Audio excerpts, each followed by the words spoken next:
Good evening, citizens of St. Lucia, here and the diaspora.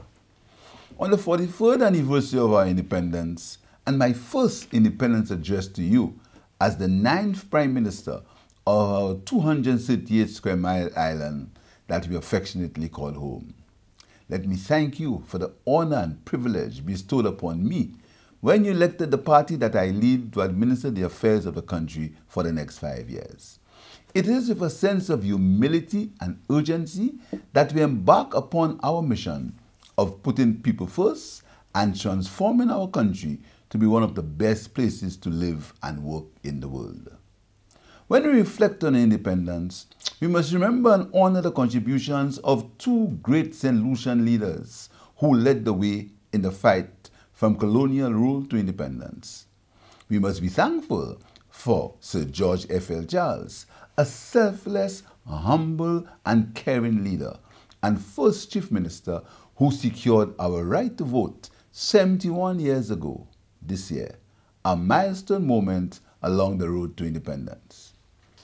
We must be thankful for the outstanding leadership of our first Prime Minister, Sir John G.M. Compton, who carried the final baton across the independence line in 1979. We have just completed a peaceful democratic general election that demonstrated the strength of our democracy to the world. The voice of the majority spoke clearly. Our government will not encourage strife and division within our St. Lucian family. In such unnatural battles, there can be no winners, only losers. We have to put aside our petty differences in favor of shared ambitions. Elections can be both good and bad. Good when the process is used in the common interest, but when elections are seen only as opportunities to benefit from selfish behavior, regardless of which side wins, we all lose. A half-successful St. Lucia is a totally unsuccessful St. Lucia. If we spend our time making war against one another on the basis of party differences, we will ultimately destroy and consequently the future of our children.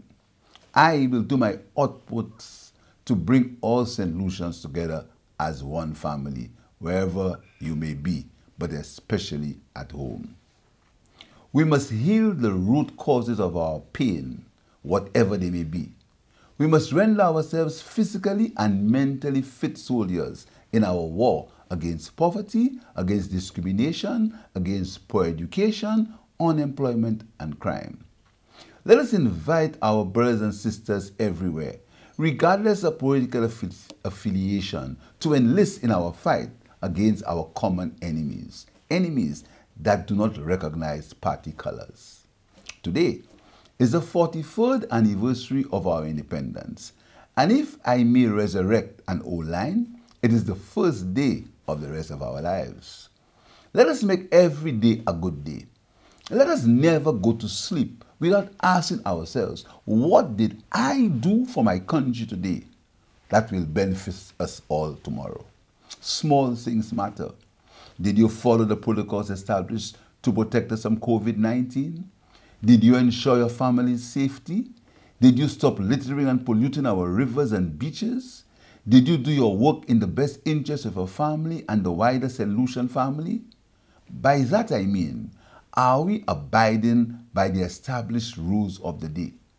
If each of us would pledge right now to be the best citizen we can, regardless of political strife, we would immediately see a positive change in the number of road accidents, less pollution, we would see a reduction in the negative impact of COVID, we would, in consequence, place less stress on the public purse, on our health facilities, and those who work so hard to deliver the best possible service. In short, what I'm advocating is that we turn a new leaf and start doing more for our country by doing better for ourselves. Your government, freed from avoidable burdens, will be in a better position to do for you what you cannot do for yourselves. As a people, we must celebrate our culture and heritage and achieve cultural independence by recognizing that our land is not to be pillaged. We are the land, the people, and the lights. Our island treasures must be protected within the development discussion. We want to ensure that we can continue to live where thousands come to vacation. To paraphrase the sentiments of Kendall Hippolyte in this year Derek Walcott's lecture, beauty is demanding our footprints on this beauty must be treated softly and in harmony with our landscapes. As your Prime Minister, I promise that government will do its best to conduct the affairs of state in a transparent, accountable, equitable, inclusive, effective, and efficient manner. There is an urgent need to rebuild trust among citizens that government is there to serve their best interests. As a government, we can only do so by operating within the framework of good governance. I call on civil society, trade unions, the churches to be active players in the development of our country by carrying out their respective roles, by embracing practices of good governance, remembering always that whatever their group's purpose, people must be at the center and not a means to any other end. As individual citizens, we must recognize that our well-being is tied to the well-being of others. It is impossible to succeed as a nation if we are always seeking to put ourselves above others regardless of their needs. We need each other. It is for this reason we come into this world with different talents so that we can be of service to each other. We can't succeed on our own. Competition is important, yes, but so too is collaboration. As a small society, a collaborative, cooperative agenda will ensure that everyone gets a fair share and a fair opportunity. For years, we have said that our youth are our greatest asset. Yet, they are now at greatest risk from crime, antisocial behavior, and poverty. We must achieve intergenerational exchange and rebalancing so that our youth are not left frustrated, marginalized, and depressed. Our youth economy agenda is aimed at creating opportunities for young people to become financially independent and create new wealth. They will be given an opportunity to create new and sustainable livelihoods by transforming hobbies into entrepreneurship and skills into businesses. Our youth will be allowed to dream, imagine, create, innovate, invest, take risks, forming the core of economic growth and development. Our youth are already creating and doing amazing things, and with some help, not even the sky is the limit. We'll be seeding, mentoring, and catalyzing that drive for hundreds of youth, especially the youth at risk and rural youth. We have already launched, with the help of our Taiwanese friends, the first phase of our youth economy rollout, targeted at vocational skills, entrepreneurial skills, and business coaching. I want to express my appreciation to all the members of civil society, all frontline workers who contributed to relief for our citizens during the COVID pandemic. Only last week, LUCELEC responded to government's request to assist with a social assistance program.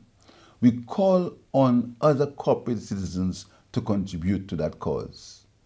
Our major focus in transforming our country must be the development of our human capital. We can only do so by having a relevant and empowering education system, an affordable and adequate health service, adequate housing, and a relatively safe and secure environment.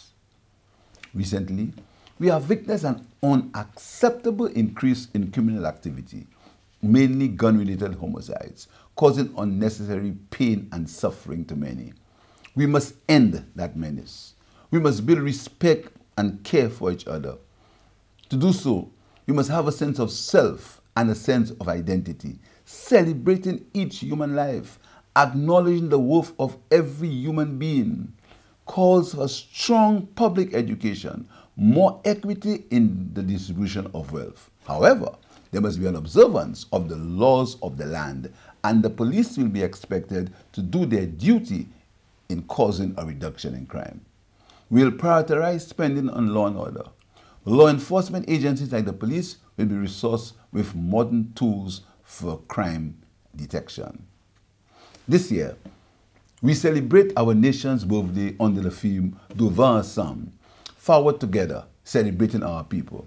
And there are so many great solutions worthy of celebrating. These people are more than just busts in squares or statues in parks. It is their life stories that must inspire us. It is in these stories that we can celebrate our common story that has often been forgotten. Many solutions go out to serve and make sterling contributions in other countries, and indeed, we are often blessed when they return to give back to their homeland.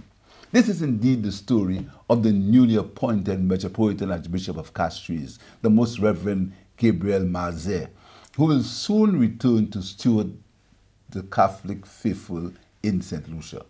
This will be the first time since 1979, when the departure of Archbishop Patrick Webster, that a St. Lucian will hold this position.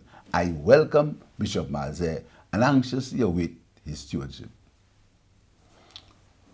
We also have demonstrated that as a people, in spite of the size of our population, we can manage successful businesses and state enterprises. An institution that stands out as a beacon of hope that has withstood all obstacles and was able to bring income support during the COVID pandemic to many is the National Insurance Corporation. Created in 2000, its predecessors were the National Provident Fund and National Insurance Scheme. It is now a $2.4 billion institution and the largest financial institution outside the local banking sector, having started with an initial fund of a little over $20,000 in 1970. Today, the NIC provides long-term benefits to 10,000 citizens, 7,000 of which are pensioners, and another 18,000 citizens with short-term benefits, mainly sickness benefits. I urge all employers and employees to continue to make the contributions to the National Insurance Corporation. It is this belief in our local and regional institutions that has led us to engage the Caribbean Court of Justice to begin the process of ascension to the court's appellate jurisdiction to replace the Privy Council, thus making justice more affordable and accessible to all. Fellow St. Lucians, as we celebrate our 43rd anniversary of independence, let us seek to transform to an economy built on empowerment of our people through knowledge and technology. An economy that is driven by education, skills, research, and development. An economy that promotes equitable opportunities for participation and ownership of businesses, property, and wealth for youth, women, and persons in rural communities. An economy that allows appropriate incentives for local, regional, and international investment. As we celebrate, let us recognize that smallness is not an impediment to greatness. Our stories and experiences as a St. Lucian people matter and need to be celebrated. As we move forward, it may seem to some that our problems are insurmountable. What I say today is that we can solve them if we learn from our past by avoiding the same mistakes. We can solve them if each one helps one, for greatness exists in our country. We can solve our problems if we revive the Kudme spirit of collaboration in our daily lives. We can solve them if we move forward together as a unified and disciplined nation. Let us move forward together confidently, collaboratively, calmly, and purposefully. Let me end with a quote from the first black president of the United States, Barack Obama. And he said, "Where we are met with cynicism and doubt, and those who tell us that we can't, we will respond with that timeless creed that sums up the spirit of a people. Yes, we can." Happy independence to you wherever you may roam. I thank you. Hand in hand, let's celebrate our country, the best we have to give. We feel so proud to be St. Lucian, in paradise we live. And we all have to work together